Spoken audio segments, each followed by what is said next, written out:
Hi, my name's Dan Nelson. Welcome to Calligraphy Corner. And today we're going to tackle Gothic, Old English, Fraktur, German script, Textura, and I think I may have missed a couple more names. This is the font that has more names than you can shake a stick at.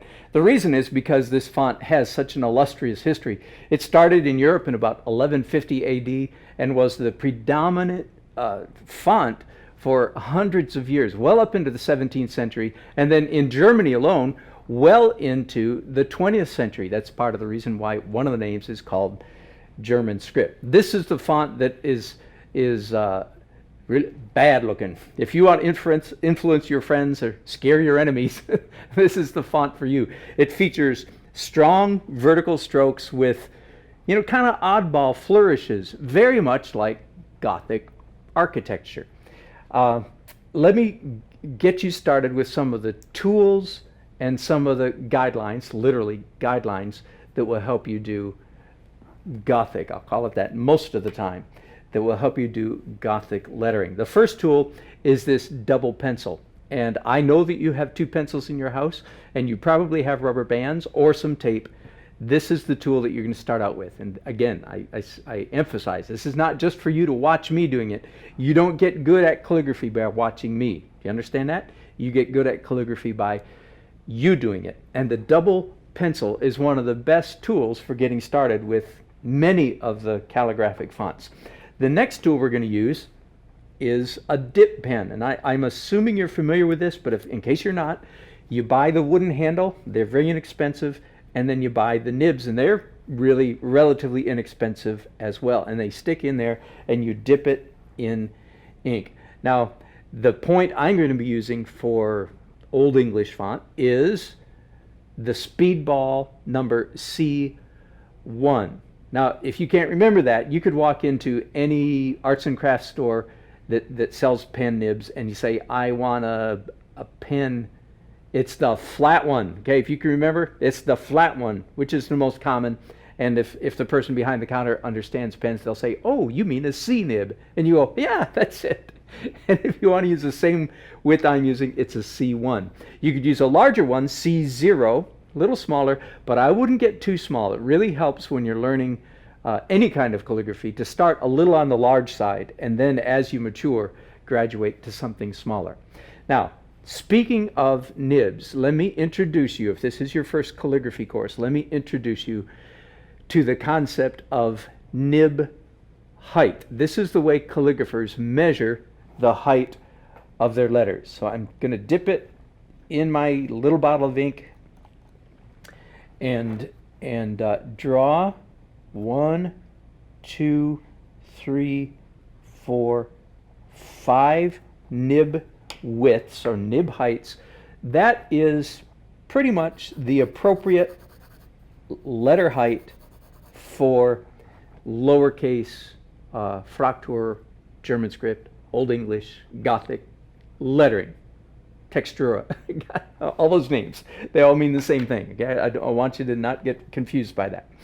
And then, of course, lowercase letters have what is called ascenders and descenders. Ascenders are the part of the letters that go above the other letters, like, for instance, the letter B and the letter D and so forth. They have ascenders up here, and those are about 2.5 or 3 nibs tall. And then the descenders go beneath the line. That's like the letter P and the letter Q and so forth. And those go, again, either 2.5 or 3 letters beneath the baseline. And while we're on the subject, here's a good term for you to know. The first measurement that I gave you, 5 nibs, that's conveniently called the X height, because that's how tall an X is. Don't ask me why they picked X, but that's what it's called, okay? That's the X height. Now, how tall are the capital letters? Typically, a capital letter will start on the same baseline as the X height, as the lower letter. And that, by the way, this is called a baseline. This is called a header, ascender, and descender. And a capital letter is typically 8 in Gothic, is typically about 8 nibs tall. 1, 2, 3, 4, 5, 6, 7, 8. Got it? Now, when I say basically or generally, that is what I mean. This is not a hard and fast rule. This is a guideline. And in fact, when it comes to letter height, the real issue is not how tall the letters are. The real issue is how fat or narrow do they appear.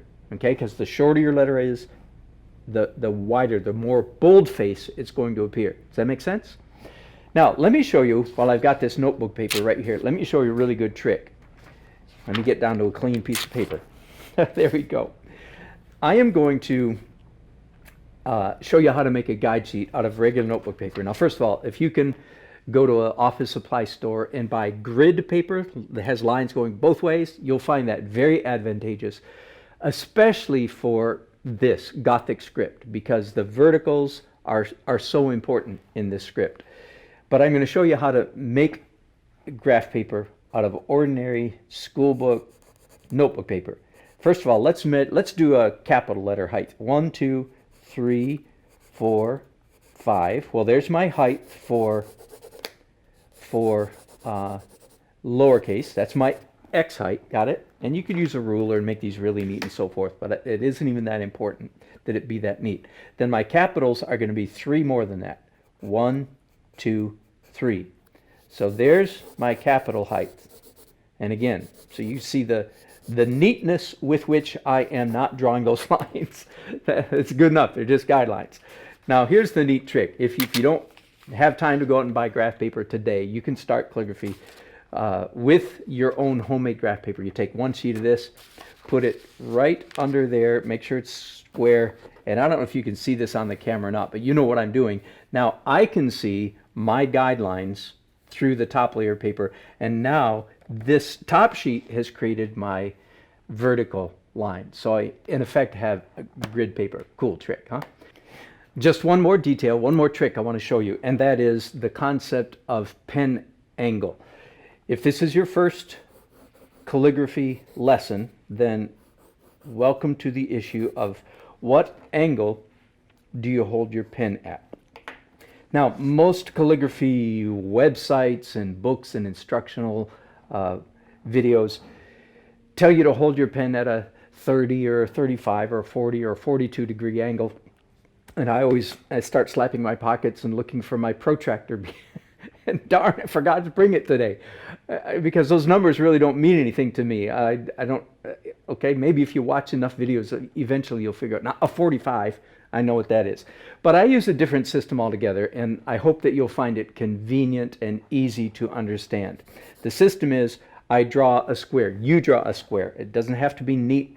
It just has to be close enough to square. And the first thing you're going to draw is a line from this corner to that corner. And then from the middle of this span, corner to middle. Middle of this span, corner to middle. Get it? It's almost, you can see this in your mind. It's more important than you literally drawing it. And then I simply label each of these angles. This is angle 1, 2, 3, 4, and 5. The general rule for all calligraphy is, quote unquote, you always hold your pen at the same angle. That's in quotes, got it? Because literally we don't do that. But that's the mantra of calligraphy. You always repeat with me, you always hold your pen at the same angle, okay? In Fraktur, German script, Old English, Gothic script, the angle we're going to hold our pen at most of the time is just a little less than 3 and a little bit lower down, so right about like that. Does that make sense? And that is the pen, quote, that you always hold your pen at, of course, unless you don't. Or unless I tell you otherwise, because there will be many times in making German script, Old English, Gothic script, that I'm going to tell you to move. And when I do tell you to move, I'm going to say, now, you're going to hold your pen now at a number 1 angle, or at a number 2, or at a number 4 angle. Does that make sense? So I hope that you understand that concept now. We have 5 angles, 1, 2, 3, 4, 5. Most of the time, if I don't say anything, you're going to hold it a little past the 3, which is about, I guess, 40 degrees, but who knows? The important thing is the concept. We're going to have a blast doing Old English Gothic script Can't wait to get started. Thanks for watching. Let's get going.